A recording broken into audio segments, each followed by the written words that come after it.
यांच्या बाबतीत सांगायचं म्हणजे लक्षावधी वर्षानंतर एखादा सूर्य निर्माण होतो, कित्येक कळप शोधल्यावर एखादा कस्तुरीचा मृग सापडतो,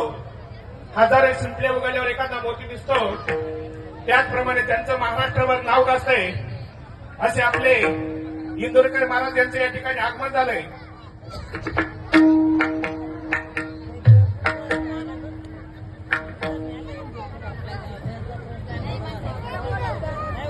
हॅलो हॅलो